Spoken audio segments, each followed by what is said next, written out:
Okay, so what follows is a couple of years of campaigning around the Mediterranean. Caesar keeps winning battle after battle. One of the more notable ones happens in 47 BC, where he's taking on King Pharnaces of Pontus. Pontus is another of these Asia Minor kingdoms that arose in the wreckage of Alexander's empire. And basically he had been given Roman allies all sorts of hard time.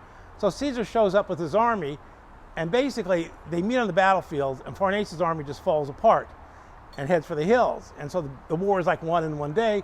As a result, Caesar sends back a dispatch to Rome. It says, Veni Vidi Vici.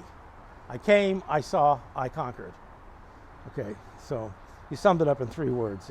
And by the way, you could get that as a bumper sticker for your chariot too.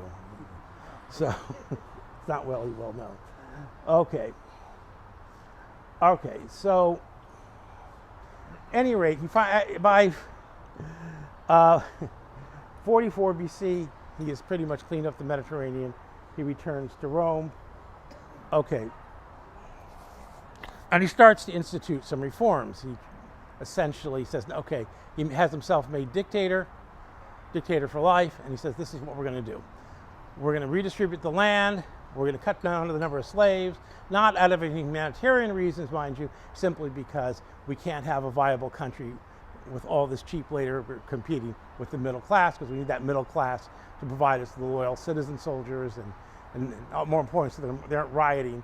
And also, so if we can have more people moving out of the cities to the land, we can reduce the welfare rolls. Okay. He implements building programs which beautify Rome and also give more people more jobs. He reforms the calendar because the calendar is all out of whack.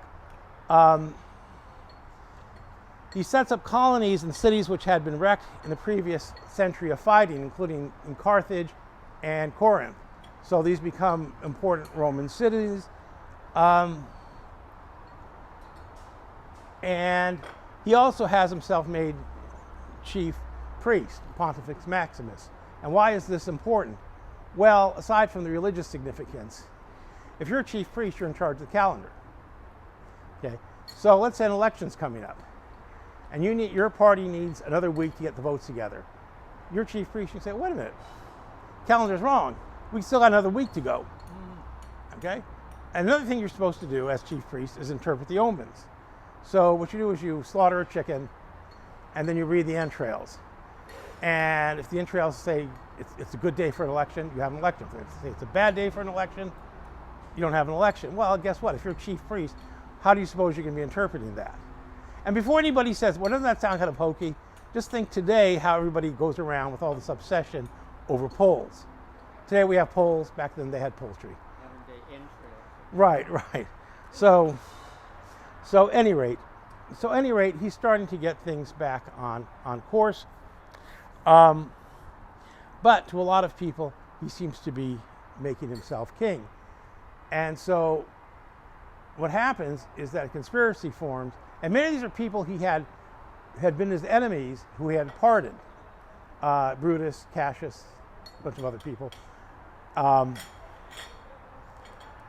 And so they decide, well, if we can kill Caesar, we kill this one man, that whole system's going to fall apart, we can restore the Republic. So on the Ides of March, 44 BC, 15 March, that's the 15th of March, Caesar goes to Pompey's theater where they're holding a meeting, and the senators, all these senators who are conspiring against him, surround him and stab him to death.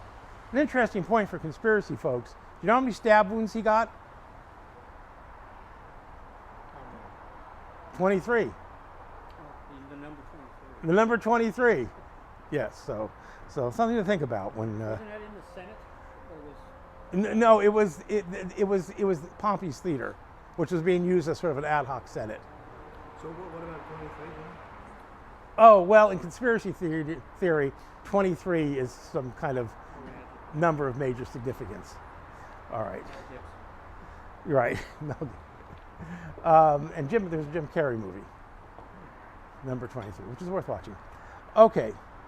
So what happens now is that with Caesar dead, everybody in Rome barricades himself in their house, expecting a bloodbath. Finally, Mark Antony comes out. He has Caesar's will. And what does Caesar's will have to say? Well, essentially what it says is that it confirms all the stuff he did, and said we have to keep this going. But most importantly, it makes his adoptive nephew, a young fellow by the name of Octavius, his lawful son and successor. Octavius is also known as Octavian. There are all sorts of reasons for the different spellings, but never mind that. Okay, so if you saw the Liz and Dick movie about Cleopatra, he was played by Roddy McDowall. That's all you have to think about. Okay, so what happens is now you have the second triumvirate. Okay, this is Octavian, Mark Antony, and a consul by the name of Lepidus. And why they chose him, mainly I think it's because, well, we had a triumvirate before, we got to have another one today, so now we've got a second triumvirate. Okay, and to even go into all the details, another civil war ensues. Basically, the conspirators against Caesar are defeated and destroyed, and so now the Roman world is kind of divided up between Octavian, who controls the west, and Mark Antony, who controls the east, and somewhere along the line, Lepidus kind of gets kicked upstairs or something. He kind of disappears.